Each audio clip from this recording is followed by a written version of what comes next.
Pronto, está gravando. Então, a gente acabou de assistir ao filme Camille e Ulisses, da Diana Torcedo, e a gente vai agora conversar sobre o filme junto com a Juliana Fausto e com a Aline Costa.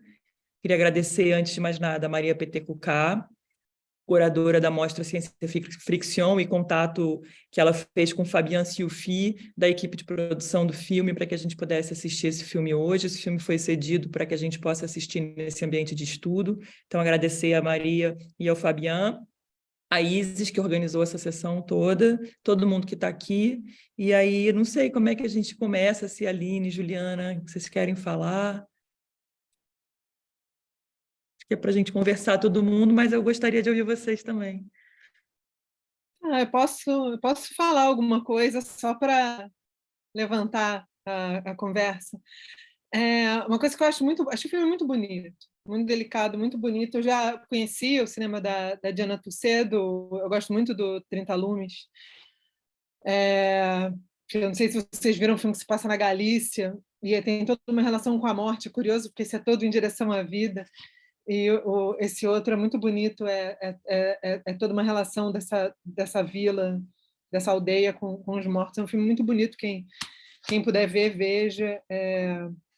Enfim, mas o que eu acho muito interessante é que assim, né, o cenário é mais ou menos o mesmo, que é o cenário dessas crias da compostagem, gosto de falar cria porque é neutro, das crias da compostagem nos Estados Unidos na Itália, né? na Europa. E o que eu acho muito curioso é que, assim, do lado da Donna Haraway, a gente tem as Camilles, e as Camilles estão lidando com questões... Bom, a primeira coisa que eu acho muito bonita em tudo é que, assim, no cenário das Camilles, eu estava até relendo hoje, as comunidades compostistas, elas vão surgindo durante a destruição do mundo, né? Durante o antropoceno. Então, começam com pequenas comunidades, por exemplo, agora, como se pequenas comunidades fossem se juntando, né? E isso vai dando, vai crescendo e vai dando lugar a alguma coisa que se torna grande depois. Mas, enfim, as questões são questões que bom, dizem respeito a tornar os humanos organismos geneticamente modificados de modo a que eles possam compreender melhor os seus companheiros na Terra, né? E, desse modo, conviver melhor, e muito questões coloniais, né? Essas são as questões das Camilles, são as questões que parece que permeiam toda a história das Camilles, e também muitas questões geracionais, às vezes, né? As questões dos adolescentes e tudo. E, por outro lado, quando a gente vai ver a história dos Ulisses e a história da Vanciane, é uma história romana, é uma história antiga. Né? O que passa pela minha cabeça, em termos de imaginário imagético, são aqueles como é que chamam? Aqueles mosaicos romanos, com aqueles povos, aquelas criaturas marinhas. E eu acho muito curioso e, no entanto, se trata do mesmo mundo, é esse mundo hoje. Mas, assim, o que eu acho curioso é essa diferença de pegada. Por exemplo, a própria voz média. O que é a voz média? A voz média é uma voz da língua grega, que, enfim, que era muito usada na língua grega. Eu não conheço latim, imagino que tem em latim, não sei, faço a menor ideia, agora estou chutando totalmente. Quem conhece latim vai me dizer se é verdade ou não. Sei que em grego tem, e que, por exemplo, em português é toda uma questão se a voz média existe ou não. Mas eu já vi a Vanciane antes, em entrevista, falando que a língua, o modo de escrever da fabulação que ela procurava, não só na fabulação, mas que ela procurava cada vez mais. É aquela entrevista dela bem grande, uma entrevista dela bem grande, que ela deu falando sobre diversos... Eu falo muito rápido, não vou falar mais devagar, mas é porque a gente vai falar rapidinho também, aí eu quero correr para dar tempo. É uma entrevista bem grande que ela deu para uma universidade, acho que para o departamento de antropologia, que dá para encontrar toda online, mas picotada, e é muito legal. E ela fala que ela está procurando, ela vai falar de fabulação, ela dá uma definição de fabulação que ela diz que ela aprendeu com a Stan Getz, que é muito boa, mas ela também fala que, não só na fabulação, mas também na filosofia, ela pretende escrever cada vez mais com a voz média, que ela está procurando sempre a voz média. Então, essa coisa da voz média é muito importante para ela. E que também é uma coisa antiga, né? Então, assim, e aí eu fico pensando naqueles vasos com aqueles polvos, que não são nem só romanos ou gregos, às vezes são da civilização, daquelas civilizações cretenses, micênicas, né? Então parece que ela está fazendo apelo a todo um outro imaginário, assim, que parece que assim, com quem que essas pessoas têm que se haver, com quem que as pessoas da Vanciane estão se havendo, né? Não que não tenha que se haver com colonização e tudo mais, mas a quem ela faz apelo nesse momento, né? E a quem a Haraway faz apelo nesse momento, ou com quem elas escolhem fabular, assim, e me parece que são imaginários muito diferentes, assim, e no entanto muito interessantes, que conversam entre si e tudo mais, mas tem enfim, foi uma coisa que me passou pela cabeça enquanto quando eu lia, mas ficou muito mais agora, enquanto estava ouvindo as duas falarem, porque a Tucedo, ela marca isso, né? Quando a Haraway está falando, ela está falando num cenário futurista, com animação, e quando a Vanciane está falando, ela está falando numa ruína, com o fundo do mar atrás, né?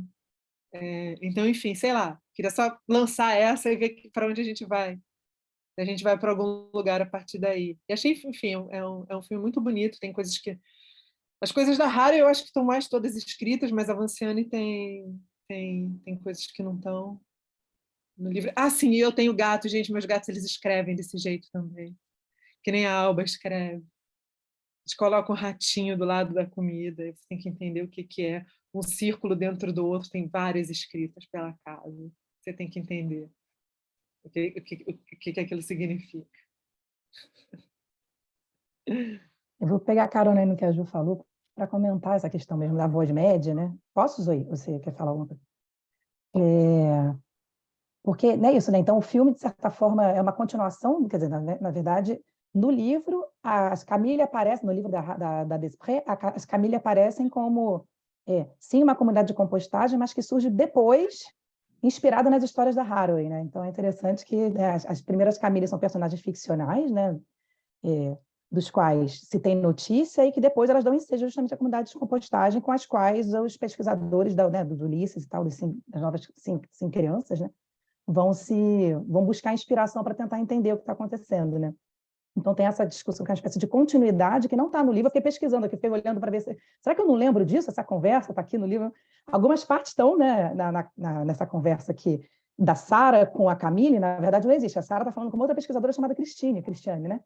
Mas ela adapta alguns trechos dessa conversa para imaginar, então, uma conversa com a Camille, que teria recebido, né, a pesquisadora teria, enfim, dado informações sobre as comunidades, né, de compostagem. Então, isso é uma coisa interessante de pensar. Então, mais fabulação em cima, né, puxando essa conversa da Haraway, que no livro não está diretamente, né, está só aludida e tal. E essa coisa que a Ju falou da voz média, né, porque, assim, muito claramente, né, o livro da Vanciane, ele tem várias epígrafes sobre a questão da linguagem, um livro de filosofia da linguagem, se você pensar, né? Assim, está o tempo todo pensando, a epígrafe sobre... Cadê? Cito Michel Serres várias vezes, né? Que linguagem falam as coisas do mundo, para que possamos nos entender com elas por contrato, né? Aí outra epígrafe fala a história começa com a escrita, mas muito antes dos humanos, né? Também outra epígrafe do Sério. Então tem toda essa discussão interessante sobre, né, linguagem, né? Que isso que a Ju falou. Eu acho que no caso das Camille não está tão focado assim em linguagem, em expressão, em criação, tá? Em experimentação de maneiras de coexistência, né? Enquanto a Vanciane vai puxando isso para um jeito muito curioso de pensar, misturar filosofia, ficção, né? Para fazer um tratado mesmo, né? Sobre linguagem, sobre metafísica, toda essa discussão sobre a conveniência também, né? Uma maneira super Acho que é uma coisa muito característica da Vanciane, né? Ela começa contando uma história. Fala, Ju. Comentar rapidinho, outra coisa que é antiga, que está no livro, não está no filme, mas é a metempsicose. Uhum. Né? A Não tá metempsicose aqui. é uma coisa totalmente... me vem o Empédocles, que eu adoro, nunca me furto de citar esse fragmento do Empédocles, que eu acho a coisa mais linda do mundo, quando ele diz: já com efeito eu outrora fui menino, menina, arbusto, passarinho, e do mar saltando mudo peixe. Eu acho tão lindo, porque tem do mar saltando mudo peixe. Mas todo o problema da autobiografia do povo é a impossibilidade da metempsicose, né? Da continuidade da metempsicose. Da continuação, exatamente. No livro, no filme não aparece tanto essa discussão, né? Aparece mesmo só essas discussões. Os povos só sumiram. Os povos só sumiram, não tem toda essa especulação do que aconteceu, né? Mas, enfim, destacar isso, né? Que nesse diálogo, então, assim, no próprio diálogo com a Haraway e no filme, fica muito clara essa conversa sobre, né, pensar e levar a sério a expressividade própria dos animais como criação, como modo de produzir, inclusive produzir sua própria continuidade, porque, né, a continuidade é produzida também pela ser capaz de lembrar ativamente, não a memória que está restrita ao passado, mas uma reativação dessas presenças que não estão mais ali fisicamente, né, mas por meio da memória, como forma, inclusive, de se preparar para a possibilidade de os povos um dia voltarem, né, se o mundo tiver um pouco mais capaz de acolhê-los, né? Então tem toda essa... É isso, eu leio esse livro como um livro sobre, né, sem dúvida, né, uma discussão metafísica super importante, que a Vanciane é impressionante como ela consegue, inclusive, fazer isso, né? Eu estou falando mais da Vanciane porque é o livro que, além de estar mais recente na minha cabeça, acho que dá para conversar melhor, né, com que acho que isso que a Ju falou da voz média é muito importante. A voz média, inclusive, essa preocupação em falar de voz média é o atestado da Vanciane da sua filiação, né? Por exemplo, a semiótica do pessoal do Science Studies, né? Que a Haraway também está afiliada, que é essa ideia de que os sujeitos são efeitos de sentido dos actantes, né? Os sujeitos são aquilo que os actantes que fazem o mundo produzem, né? Depois de uma certa estabilização. Então, as coisas fazem fazer, né? Então, toda aquela discussão há uma ideia que insiste em mim, né, para se manifestar. Não sou eu que tenho uma ideia, não sou agente dessa ideia, né? Eu sou uma espécie de receptor ou meio, né, para essa ideia se manifestar. Isso é uma coisa que eu acho que na Haraway também está muito claro, é muito, muito importante isso, nessa percepção, né, né, nem sujeito nem objeto, né? Toda a vida se faz no meio, nas misturas, né? E nesse diálogo que elas travaram aqui também ficou bastante claro. Estou pensando só as coisas que me pareceram de continuidade, né, entre os livros e nessa conversa do filme que apareceram aqui, né? Isso é muito legal, né? Por essa coisa de que não é exatamente o que está no livro, né? Até quando a gente entra no site mesmo do filme está escrito, são trechos adaptados, né, dos livros. Então, essa proliferação de versões, né, nas quais elas vão se envolvendo, assim, e que a conversa delas e o próprio filme é mais uma dessas, né, manifestações, assim, de uma versão que nunca vai ser possível de comprovar, né, porque elas proliferam, né, na conversa. Isso também é muito curioso. Sim. E há toda essa coisa que eu acho que é sempre maravilhoso na maneira como tanto a Haraway quanto a Vanciane conseguem fazer, que é esse diálogo super bonito, né, de botar, né, a ciência, né, pensar que justamente uma outra ciência possível, uma ciência que leva a sério, né, a fabulação, leva a sério o interrogar, fazendo perguntas interessantes, né, aos seus objetos de estudo, na verdade, seus interlocutores, né, e que justamente não se opõe não está ali servindo de uma máquina de destruição de mundo colonial, né? Então tem toda uma beleza também de fazer as pessoas se maravilharem pela ciência e fazer a ciência estar inserida, né? Então, a descrição, a própria das Camille, né, incorporam alguns traços, né, enfim, genéticos, né? Então tem toda uma conversa interessante sobre essa passagem entre, né, ciência e sociedade que, né, promovem e convidam a gente a pensar outras possibilidades mesmo de pensar com essas inovações, né, que a gente está vendo aí, né? Eu acho muito uma coisa que vou começar a falar mais devagar agora que estou vendo que a gente não precisa correr, tá? Uma coisa que eu acho super bonita, e que está no pensamento das duas, né? E de maneiras muito diferentes, que é esse modo de como lidar com o que acaba, né? Porque tem o que acaba, tem o que se extingue, né? Isso é uma coisa que, assim, já pensei muito nisso, assim, é uma coisa que me assombra também,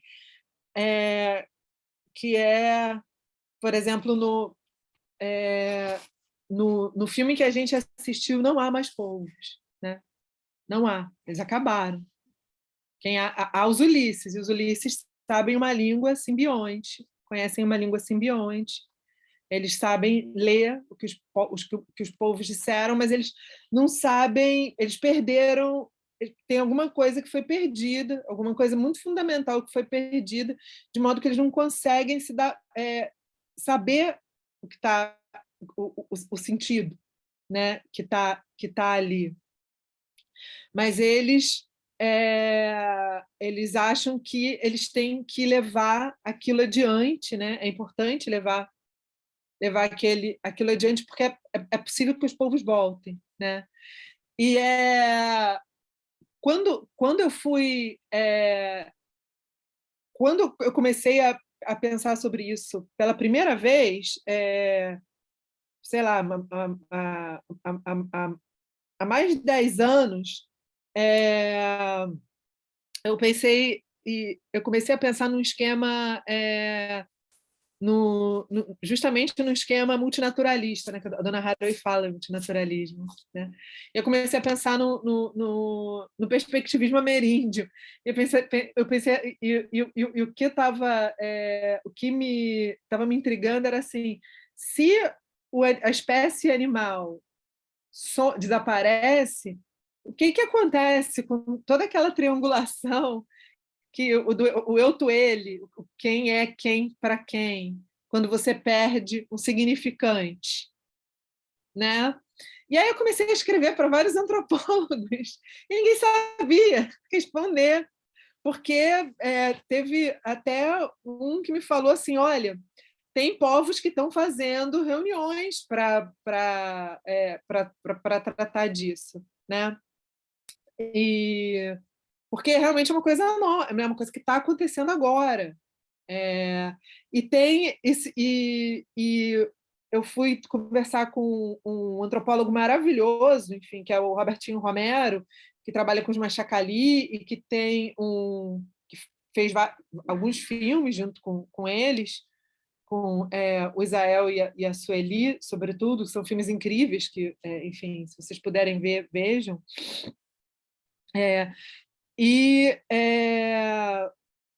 Por meio do Robertinho, por meio do trabalho da Rosângela de Tunui, que é uma professora da UFMG, eu descobri que eu cheguei a saber sobre esses Yami, que são os cantos, né? Que os Machacali, eles já, no território deles, já não tem grande parte dos animais que compõem a cosmologia, né, deles. Não porque se extinguiram absolutamente, mas porque não existem mais naquele lugar, porque é um lugar que está completamente degradado, tomado pelo agronegócio. Mas eles têm esses cantos que os animais deixaram. Então, eles conhecem esses animais profundamente, né? E achei assim, como é curioso, não é absolutamente a mesma coisa dos Ulisses, né? Você não pode fazer juntar tão fácil. Mas como a gente encontra essas reverberações, né? E eles sabem descrever. A Rosângela de Tunui conta, inclusive, quando ela foi fazer um bestiário junto com eles, como eles sabiam coisas a respeito de animais que eles nunca tinham visto, que muitos deles nunca tinham visto, mas que eles sabiam porque eles mantinham esse conhecimento, né? E aí tem várias histórias muito bonitas sobre, enfim, a esse respeito, e eles e, bom, infelizmente, de fato, eles ainda vivem num território onde esses animais não existem. Mas quem sabe, um dia voltam. Tem pessoas Guarani também. Eu li uma dissertação não, uma tese em que uma era um pajé Guarani que dizia, era Guarani Kaiowá, inclusive, e que ele dizia que quem tinha levado os bichos embora tinha sido o dono dos bichos, o mestre dos bichos, e que quando os Guarani voltassem a habitar suas terras, os donos iam trazer os bichos de volta. Então, assim, é muito curioso encontrar eu acho muito interessante encontrar essas centelhas aqui e ali, né? E são essas centelhas de uma coisa de pode ser que eles voltem. A gente tem que manter a gente não pode esquecer, porque eles podem voltar.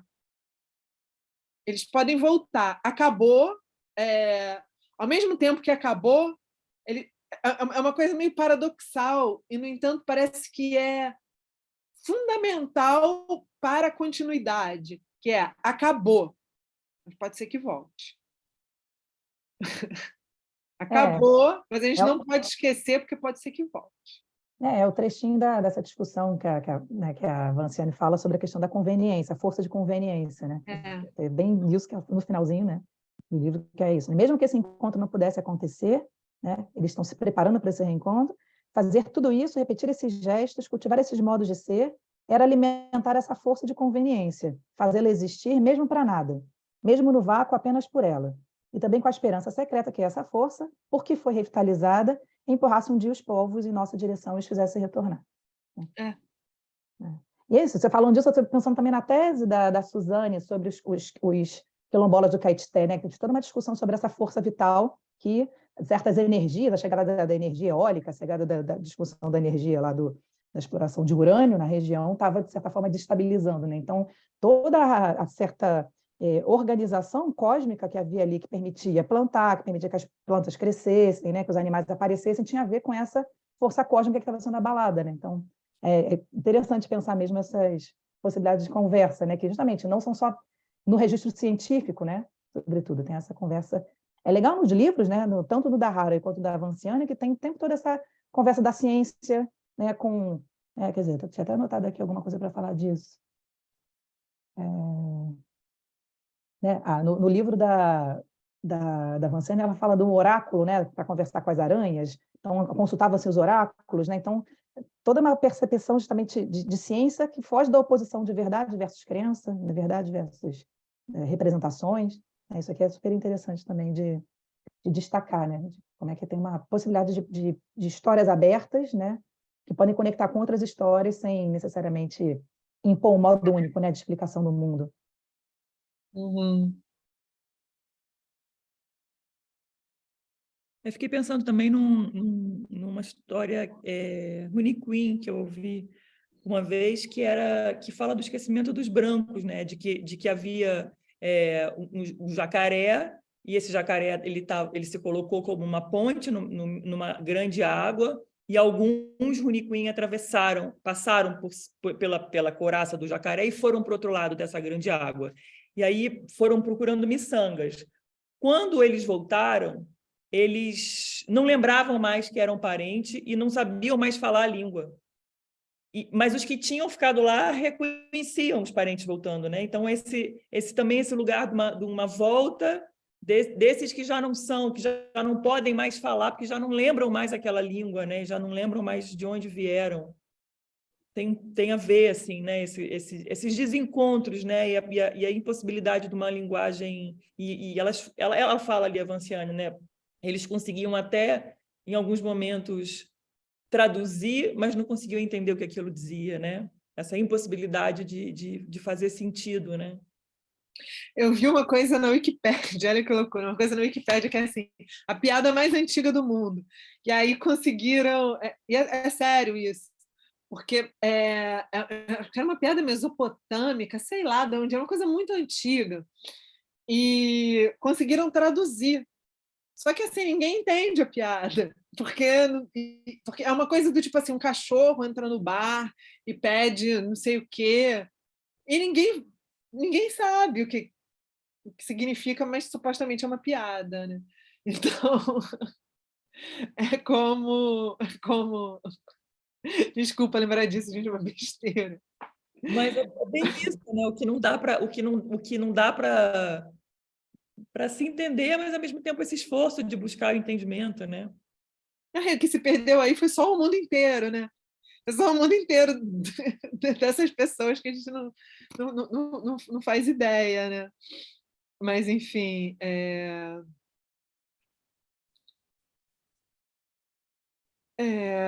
essas histórias de transformação são muito bonitas. A história de transformação mais bonita, Rony Quinn, que eu já ouvi é de um rato que está cansado e quer se virar em morcego. E é lindo porque está num livro do Capistano de Abreu, que chama Hunter Runicum, que é bonito porque está escrito na língua Runicum e está traduzido embaixo em português, então você fica meio um português na sintaxe Runicum, sabe? Porque está palavra por palavra, então fica um português bem louco e bem lindo, assim.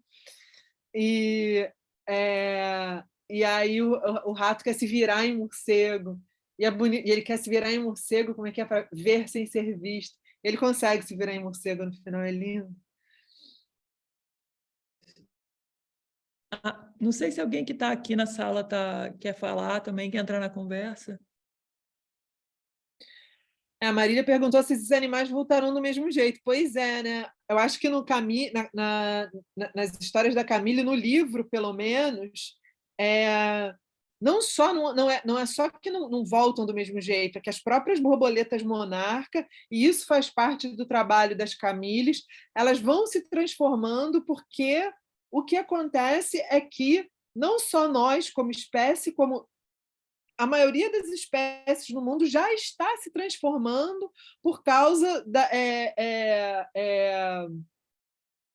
na medida em que o mundo se transforma e uma espécie incide sobre a outra e, enfim, e os elementos incidem sobre as espécies, enfim, e Gaia vai se transformando, né? Então,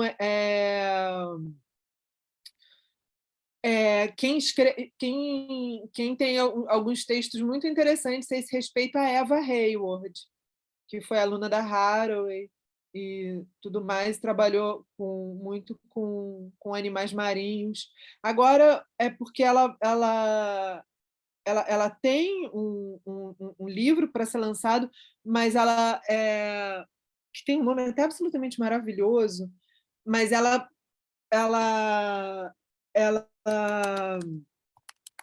está dedicada agora mais a estudos trans. Ela sempre estudou as duas coisas, mas agora ela está dando aula na Holanda e está estudando mais.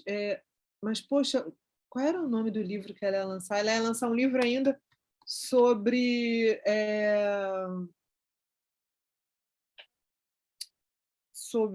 esses outros textos, mas, enfim, ela tem esses textos Tranimalities, ou Lessons from a Starfish, e ela tem essas ideias, ela fala sobre essas coisas, como, por exemplo, todo o sistema endócrino de todo mundo está mudando, e de todos os seres que estão no mundo está mudando por causa da quantidade de dejetos químicos que são despejados nas águas e tudo mais. E ela fala assim, bom, o Éden está sujo, é isso aí, talvez o Éden tivesse que ter sido violado para a gente começar a se importar com a Terra. E ela fala assim, né, ela fala coisas muito bonitas, tipo, somos vulneráveis uns aos outros, nossos corpos estão abertos uns aos outros no planeta, e ela fala sobre a gente encontrar as criaturas que seremos, né?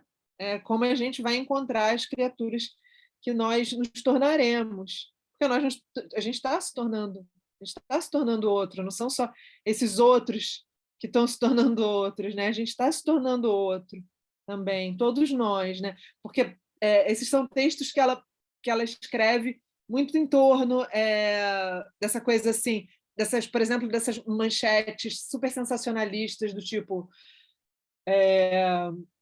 sapos estão trocando de sexo porque a temperatura está aumentando. Ela fala, olha, gente, é o seguinte, primeiro que mudar de sexo no mundo natural é a coisa mais normal que tem, acontece o tempo inteiro. Agora, isso está acontecendo aqui, aí ela até faz algumas brincadeiras dizendo, olha, estão se adaptando, né? Estão se adaptando para poder viver nesse mundo que a gente não fala tanto viver no mundo danificado, esse pessoal está se adaptando. E não são só eles, assim, o sistema endócrino de todo mundo que vai mudar. E assim, a gente está à altura do que a gente vai se tornar. Né? Como é que ou a gente vai ficar com esse discurso conservador? Ai, meu Deus do céu, que ela fala assim, é pânico queer. Sim. Ai, meu Deus do céu. Não sei, tem essa questão, rapidinho, só antes do Paulo, que o Paulo quer falar, né? Só antes para comentar aqui no caso dos Ulisses, né? Na verdade, dos polvos, né? A especulação é de que existe sim um desejo de voltar como polvo, não especificamente porque polvo, né? Para repetir, né? Uma certa repetição de uma identidade, mas porque os polvos já sabem que o polvo tem memória. Então, para manter a memória, seria interessante voltar como polvo, né? Só que é isso. Né? Aí tem um momento que eles falam assim, né? Que eles endereçam essa mensagem, né? Os polvos, como uma garrafa ao mar, ao ser que talvez se torne. Polvo amnésico, marisco, peixe, humano sem lembrança, eles podem voltar de várias formas, né? Mas, ao esperar que esse futuro a encontre, esse povo autobiográfico estaria se dando uma chance, mesmo ínfima, de perseverar em seu ser e de se vincular com o que já fora. Então, tem uma coisa interessante de uma certa continuidade por meio da memória, por meio de uma memória ativa, né, que pode ser passada e reativada enquanto houver vida, né, mas ainda que se possa querer voltar como povo, entende-se que a situação está muito complicada e pode ser que você volte de outras formas de vida. Então, é interessante. Mas é super triste. É super triste a história do que povo. dá. Era melhor ele falar, eu preferia voltar como povo, né? Que, o povo dirige-se àquele que ele será no futuro que lhe parece cada vez mais comprometido. Ou talvez ele encare esse grito como um apelo lançado em sua direção, vindo de um futuro longínquo, por aquele pelo qual ele deseja retornar ou tornar, né? Aquele pelo qual poderá retornar, mas cuja memória teme ter sido apagada. Então tem todo esse jogo de... É muito lindo porque ele está falando para ele mesmo. Para ele mesmo no possível retorno dele, né? Como povo de preferência... Vai, Paulo, foi mal, você quer...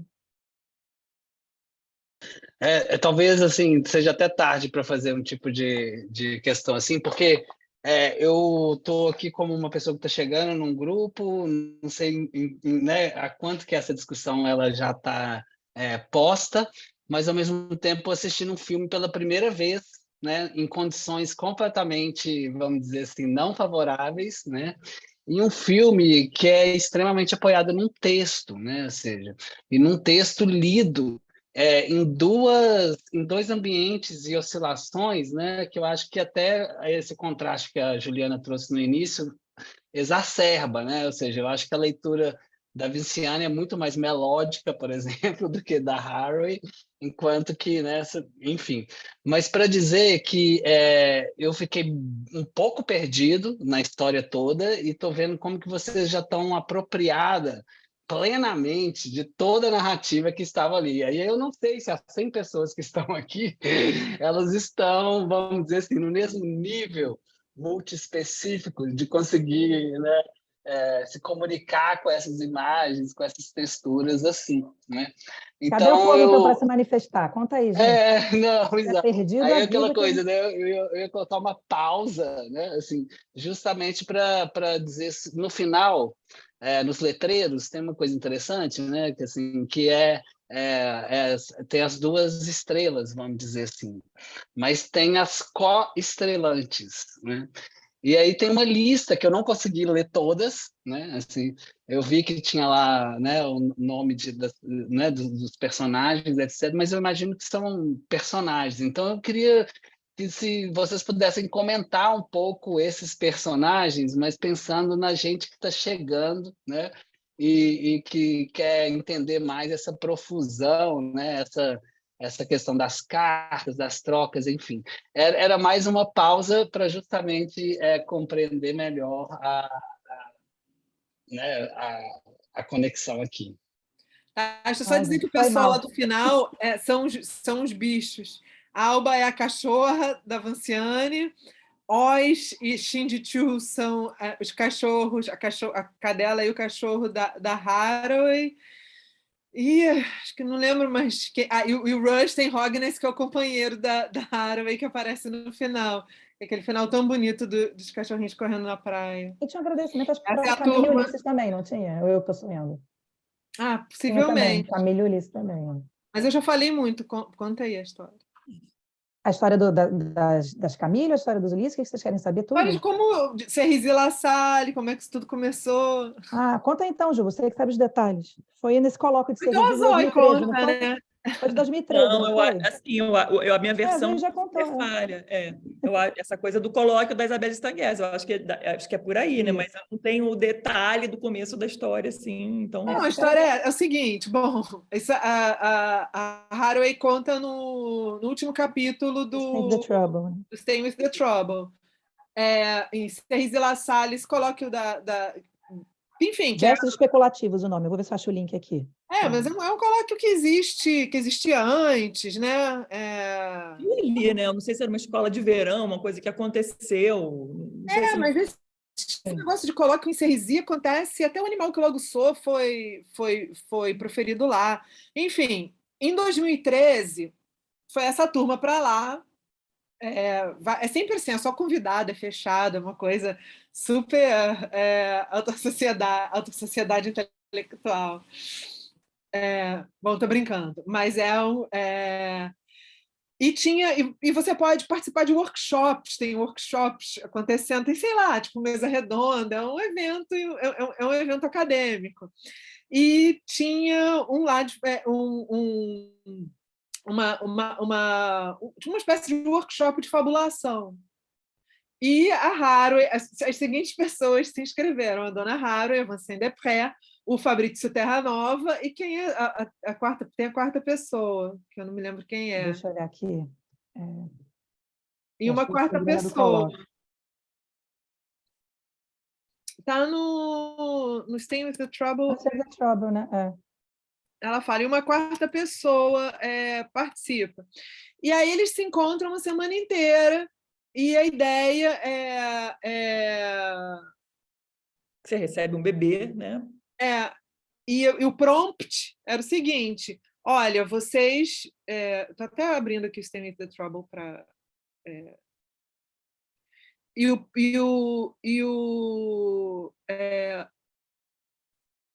o prompt era o seguinte: vocês vão ter que criar um bebê.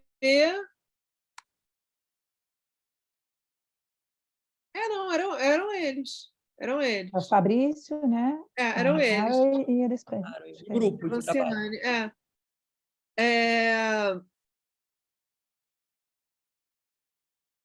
E aí, os organizadores dividiram eles em grupos, o grupo deles era esse, e falaram assim: vocês têm que fabular um bebê e levar criar esse bebê por 5 gerações. E ver como é que pensar o mundo. Então, esse bebê tem que passar por esse mundo, por 5 gerações. O que acontece com o mundo, quem é esse bebê, como é que esse bebê se relaciona com o mundo. E, assim, a gente vive numa época ou num mundo, num lugar que tudo está tão terrível, né, que parece difícil pensar numa vida humana, né, em 5 gerações, né? Parece assim que a gente está projetando para um futuro assim muito longínquo. E aí eles chegaram, né, nessa ideia dessa comunidade do Children of Compost, né, ou Communities of Compost, alguma coisa assim, que são essas comunidades da compostagem, que seriam comunidades que começam a aparecer agora, na nossa época, pequenas comunidades, muito pequenas, como se fosse assim, um pessoal que compra um terreno e aí vai morar lá, É meio isso mesmo, né?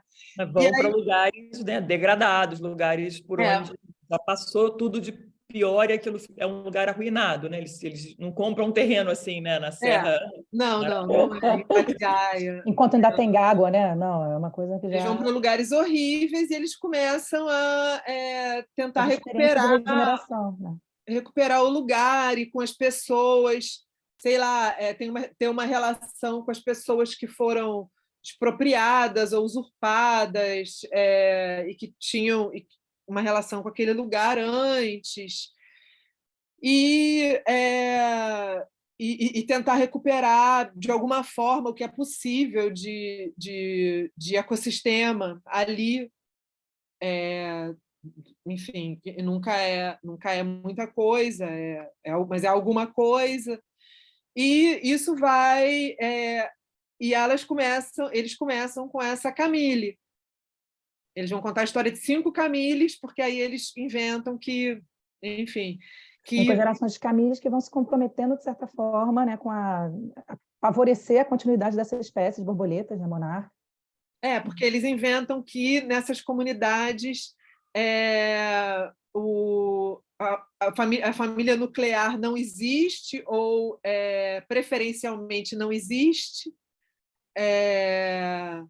e que as crianças que nascem são ligadas a espécies de animais em extinção, e elas vão...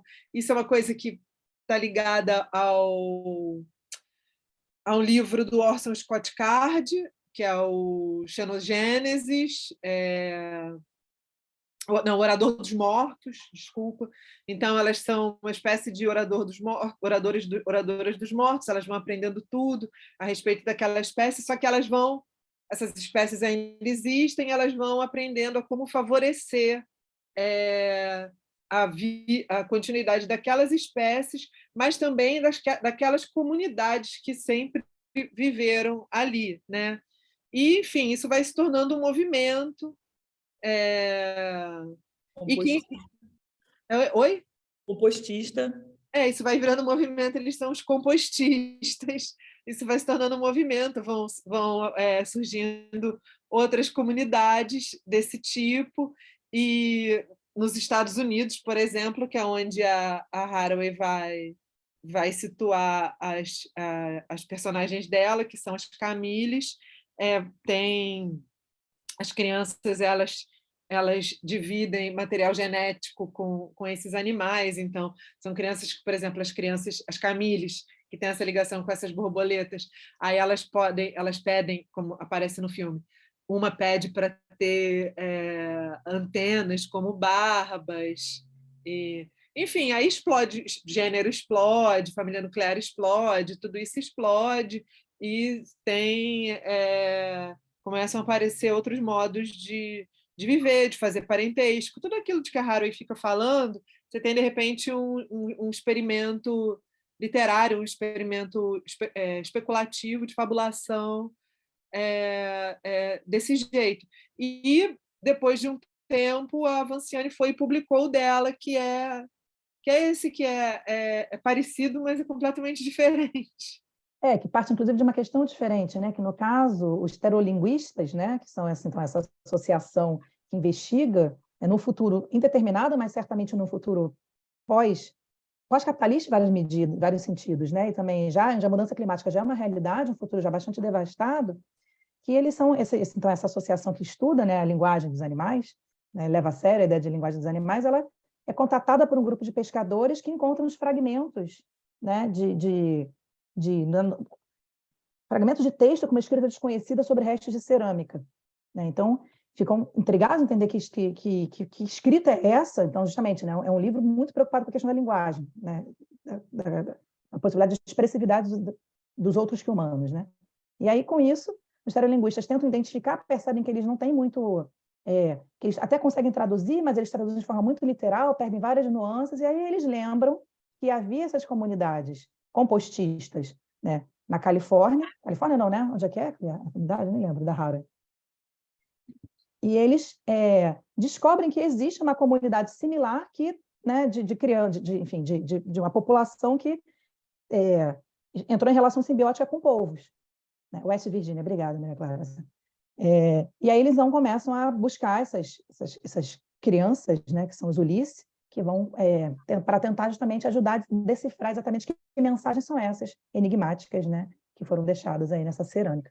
Então, né, a história dos Ulisses, né, a gente não acompanha, acho que, tantas gerações de Ulisses, porque a gente no livro acompanha essa pesquisadora convivendo, né, na comunidade dos Ulisses e tentando, entendendo o que é importante para eles, lutando para garantir justamente essa força de conivência, né, força de conveniência, né, entendendo justamente o que é importante, o que aconteceu ali para os povos terem desaparecido e, no fim das contas, se colocando como uma aliada da manutenção dessa força de conveniência que pode um dia trazer os povos de volta, né? Que é isso, se descobre-se, aí a gente pode dar, não sei se a gente devia dar spoiler do que acontece.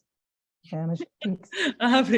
mas acho que isso é legal para voltar um pouco, né? O que são essas coisas, né? A pergunta do Paulo é um encontro de pessoas dentro de um encontro maior acadêmico, e como aquilo que acontece ali, a Haraway comenta isso no livro dela, vai se desdobrando para cada uma das pessoas que está naquele grupo, né?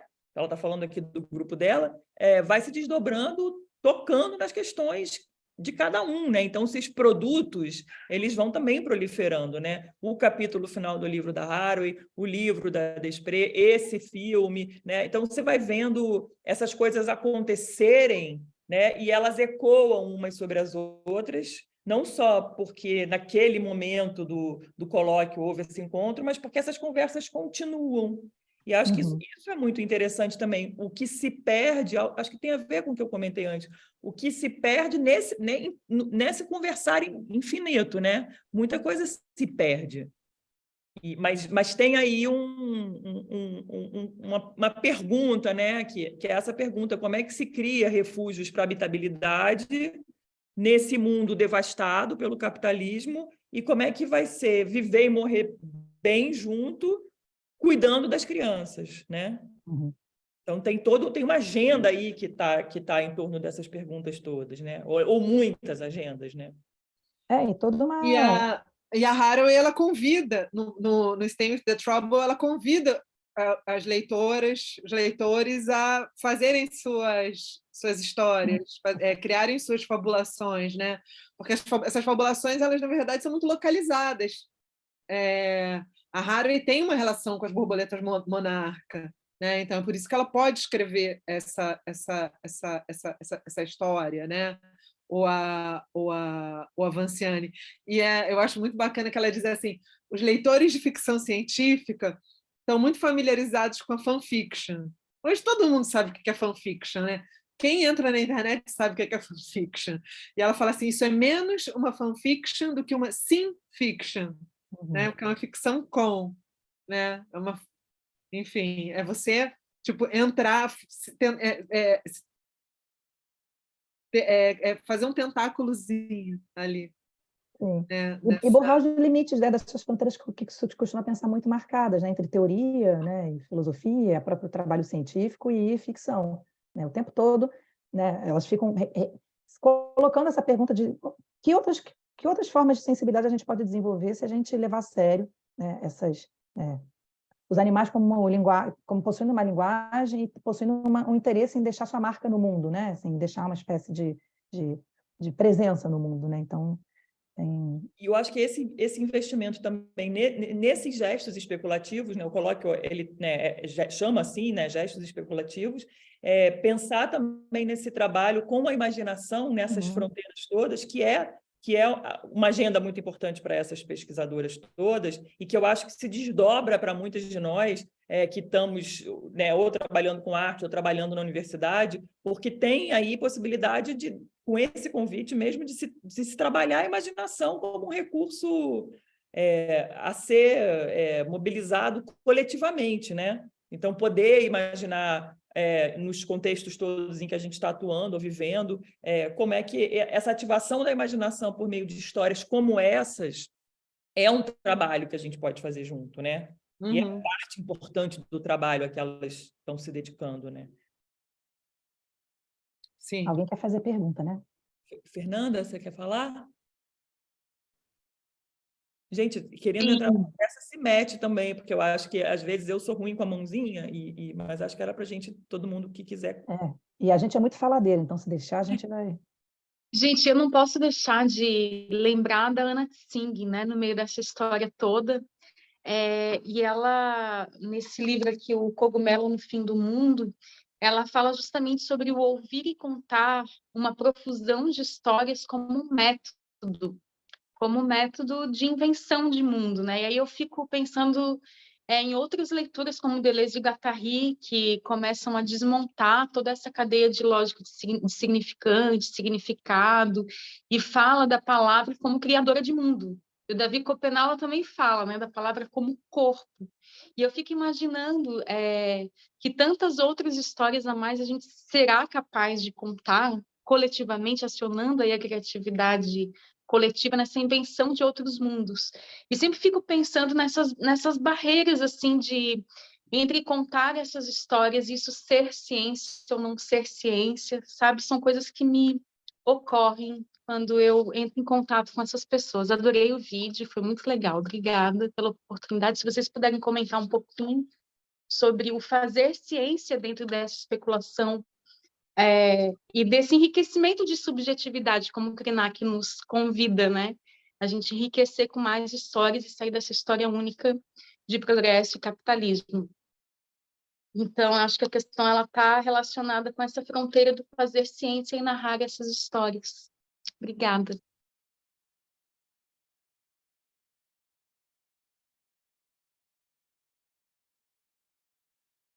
Ninguém quer comentar? Então, nessa série de depoimentos que a Vanciane dá e que ela fala que ela aprendeu o que era fabulação com a Stangert, aí ela está falando justamente do primeiro livro dela, que eu acho que não tem traduzido em português, que é o Tem, não sei, às vezes eu me perco porque hoje em dia, ainda bem, as coisas estão começando a sair, né? Que é o Zaragateiro Árabe, a história, o nascimento de uma teoria teológica. Às vezes as pessoas chamam esse passarinho por outro nome,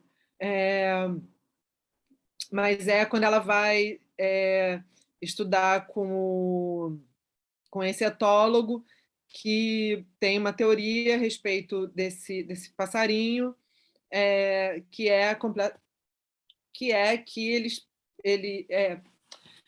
uma teoria do handicap, que esses passarinhos eles se ajudam e tudo mais, e que nessa comunidade de passarinho vale mais quem se ajuda mais e não sei o quê, e é uma teoria completamente diferente da teoria da sociobiologia, né? Que acha isso uma coisa completamente impossível. E aí a Vanciane acha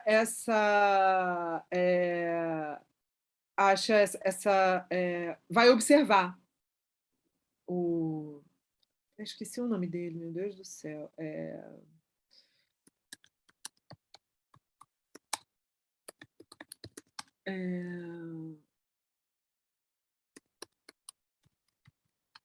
Vai observar bom, depois eu acho. Vai observar ele trabalhando. E aí ela acha incrível e tal, e aí ela vai dizer, quando ela vai dizer o que é fabulação, ela diz assim, que, por exemplo, a ciência que ele fez é uma ciência que é feita por meio da fabulação. Não que ele tenha inventado nada, ela falou, ele não inventou nada. Mas fabular é você ver uma coisa, numa certa situação, é você prestar atenção num detalhe, você vê um negocinho ali que ninguém tinha prestado atenção. E você dá a importância devida àquilo. Ou devida, ou sei lá, você dá importância àquilo. E aí você produz um outro relato a respeito do mesmo evento. Você consegue produzir um outro relato. E isso é fabular cientificamente. Isso é fazer fabulação na ciência. Ela diz, foi a Stangert que me ensinou isso, eu acho isso muito bom. Aí ela vai dando vários exemplos, mas a ideia principal é essa, é você olhar, e isso tem muito a ver, isso é um método muito Vanciane, né? Que é pegar uma situação, por exemplo, rãs, né? Hans, o cavalo que sabia contar, ir lá, olhar todos os documentos, olhar tudo, prestar atenção na situação toda, né? Ela pode fazer isso com um caso histórico, às vezes ela faz isso com um caso empírico, quando ela vai lá e olha as ovelhas e tudo mais, e presta atenção no que cada pessoa está falando, ou vai aprender a como falar com as pessoas, né? E aí você tem um relato, sempre um relato clássico em que alguém é idiotizado, né? Alguém é idiotizado, ou você tem um relato em que a dominação ou o poder é muito importante. E aí você vê uma coisinha que está fora do lugar, uma centelha, um pequeno glitch. E aí, mas ele está ali, de verdade, você não inventou. E aí você consegue ir ali desdobrando aquilo ali e você consegue produzir um outro relato robusto, cientificamente robusto. E ela disse, é fabular. Levando Acho a essa sério, ideia né? tão boa. Tão boa. Isso é muito claro nela, em tudo que ela faz. Ela sempre pega esse, né? No próprio, no Conto da Aranha, tem uma hora que ela chega a falar assim, olha, ainda que a gente não tenha certeza, efetivamente, que as aranhas tentam nos dizer algo, há algo ali que merece ser ouvido, né? Então, como se ela pegasse realmente uma pista de alguma coisa que está acontecendo, que a certeza ela vai vir depois, no final, né? A certeza vai vir depois que você construir um relato robusto, a certeza pode ser possível. Então, tem esse movimento de não minar de saída a possibilidade de que outra coisa esteja acontecendo ali, né? De que relatos mais ricos, mais interessantes, em que os animais, no caso dos animais, mas pode ser até mortos, né? Pode ser espíritos, pode ser um monte de coisa, no caso da Vancena, sobretudo, né? Que esse outro tenha outras coisas mais interessantes a fazer do que aquela restrita, né, imaginação, às vezes, sobre, né, o que os animais de saída acham que os animais de saída são capazes. Então, tem esse compromisso com uma imaginação que alarga justamente e permite que a gente possa, talvez, investigar, né, dimensões da realidade que a gente não imaginava que sabia, que existia, né, por conta de relatos muito simplistas ou muito reducionistas, né, do que está acontecendo numa troca, numa relação ali, né, entre os animais, entre os animais entre si, entre os animais e seus pesquisadores, né? E desse modo você não fica também refém de uma coisa que é muito perigosa nesse tipo de pesquisa, que é assim, não, mas então você está sempre projetando alguma coisa sobre a subjetividade, né? a sua subjetividade. O antropomorfismo.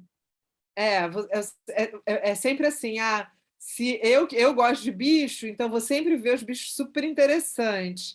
Aí, né? E aí chega lá nesse delírio de certa parte da ciência de querer tirar o pesquisador do dispositivo, né, de pesquisa, assim. Então não se trata disso, mas se trata de como você conseguir produzir um relato robusto no qual todo mundo tem sua parte, mas que, enfim, em que é preciso prestar atenção. É preciso prestar atenção. E é preciso, isso é uma coisa que a Vancena fala desde o começo, é preciso estar disponível, né? É preciso estar disponível para os outros. Estava pensando durante o filme, eles falam, a Vinciana, eu acho, fala da ideia de eu, de Joe, né, enfim, e passa para um it do inglês, né? E aí aquela frase, não é que eu tenho uma ideia, mas a ideia quer se fazer emergir em mim, né? Isso é muito interessante. Essa é uma volta para quem trabalha com essa questão de conhecimentos situados, né? Enfim, essas perspectivas todas, né? Como que você fala de um lugar situado sem precisar referendar esse lugar do eu, né? E aí essa centelha que a Juliana falou, né? Muito interessante. Onde que está na Stengers isso? Pois é, eu ainda não consegui parar para achar. Ou eu encontrei e perdi, porque eu sou muito caótica. Vocês têm que acontece. Uma pessoa caótica. Esse momento que ela está falando isso, é o momento que ela está falando da voz média, porque isso é a voz média. A voz média é quando o eu não é responsável pela situação inteira, ou ou o verbo faz tanta coisa quanto eu. Em português, a gente tem essas coisas tipo assim: eu me levanto, a porta se fechou, sabe? É uma super discussão. Se você colocar no Google voz média em português, aí você vai para um abismo da linguística. Eu fiz a mesma coisa. Para Você ver nunca mais sai, né? porque é um debate assim terrível se existe voz média ou não em português. Mas são essas coisas mais ou menos assim. Por exemplo, eu me fiz alguma coisa. Eu me passei. Eu me passei. Não, Sabe? e ao mesmo tempo, essa coisa da voz média, justamente é o momento em que ela expressa a filiação dela, enquanto, né, ela chega a mencionar o Latour na hora em que ela fala da voz média, né? Ela fala assim, a voz média, na verdade, é o resultado de um outro agir acolhido por aquele que garante a mediação de uma cascata de fazeres. A voz média tem a ver com uma certa mediação, pelo menos no uso que ela faz aqui, né?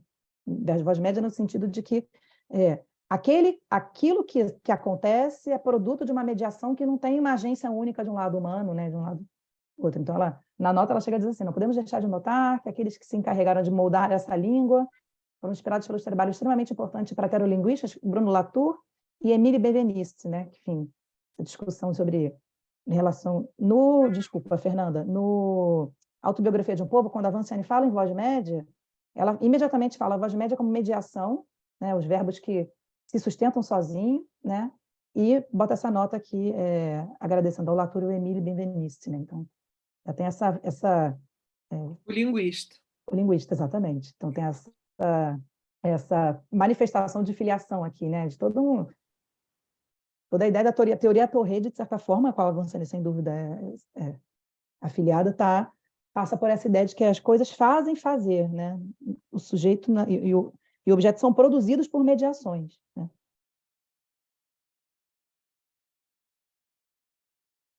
Né? Acho que 9 horas, né, gente?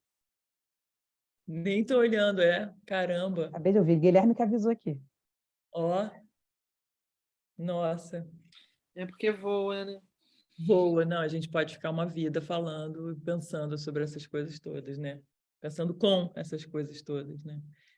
Mas, assim, queria agradecer muito vocês, porque acho que é isso, um filme abre uma porta de coisas para pensar o mundo e dizer, bom, para quem também não conseguiu pular na conversa, espero que a gente possa continuar conversando. A gente está tentando fazer uma outra sessão. A gente ficou até conversando com a Aline, falando seria bom a gente fazer uma sessão ao vivo, né? Uma sessão que não fosse online, mas também tem isso, tem muita gente que não está no mesmo lugar, então o online acaba sendo também essa oportunidade da gente poder, de vários lugares, estar se encontrando. Então, a gente, com o Easy, estamos imaginando aqui de fazer uma outra sessão online, talvez na semana que vem, porque ficaram mais de 40 pessoas que escreveram e não conseguiram estar aqui agora. E então, agradecer a todo mundo e dizer que estamos aí, então, nas conversas.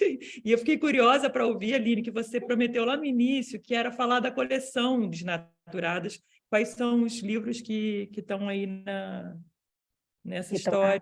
Bom, Curiosa. a gente acabou de lançar a autobiografia, então a ideia da coleção Desnaturada é trazer mulheres que estão discutindo essa relação entre ciência, ecologia, né, o fim da natureza, né, e desnaturado que elas se rebelam, se conformam com uma certa noção estabelecida de humano-natureza, corpos, né, enfim. E aí, então, saiu agora a Autobiografia do Povo, o próximo a sair é uma outra ciência possível, da Stangers, se eu não me engano vai ser agora em agosto. Já tem previstos também o 1 bilhão de antropocinos negros ou nenhum, da Catherine Yusuf. A gente também já comprou os direitos da Val Plumwood. Feminismo e o Domínio da Feminismo e o Natureza. Domínio da Natureza. Também um livro da Naomi Oreskes sobre Why Trust Science, né? Por que confiar na ciência? Eu estou contando meio fora de ordem, assim, né? Mas, então, até 2014, a gente está um cronograma aí de lançamentos super legais que a gente já anunciou em algum lugar, mas acho que a gente pode depois fazer vou até lembrar a Bazar de fazer um post lembrando das próximas previsões, né, para a gente ficar ligado. Estou esquecendo alguém. A Marisol de la Cadena, também, o Earth Beans. Ai, que bom. Caramba. Tem Nossa, muita coisa legal vindo aí. nossa, fiquei feliz. Caramba. Vai ter muita coisa boa. Aguardem. Muito bom. Poxa, obrigada pelo trabalho, porque, pô, Imagina. Como diz o Fernando, esses livros já estão caindo de maduro, né? Já era para estar circulando aqui há muito tempo. Então, né? Muito. né? Enfim. Pode assinar o Clube F, João Vitor. Estaremos lá. Gente, então, aproveitar para agradecer pelo convite, uma alegria, adorei o filme e alegria conversar com vocês. É muito melhor conversar depois de ver, né? Assim, enquanto a coisa está fresca. É sempre ótimo conversar com a Ju, a Zoe, então estou super feliz de estar aqui com vocês. Né? Também adorei. Até uma Sempre volto com a próxima. Aline. Eu e a Aline, a gente we go way back. Né? Mais de 10 anos. Estamos tendo esses flashbacks recentemente, né, Ju? É. Obrigada demais, gente. Muito bom. Obrigada quem está aqui que não conversou, mas que estamos aí. Obrigada. E a gente Talvez tivesse facilitado se a gente tivesse feito uma apresentação geral rápida, né? E depois todo mundo pudesse entrar, mas bom. seguimos. Seguimos. Mas obrigada pelo convite, obrigada a todo mundo. Beijo grande, obrigada, Zoe. E Beijão, gente. continuamos. Alô. Tchau, Beijo. tchau. Beijo. Boa noite, gente.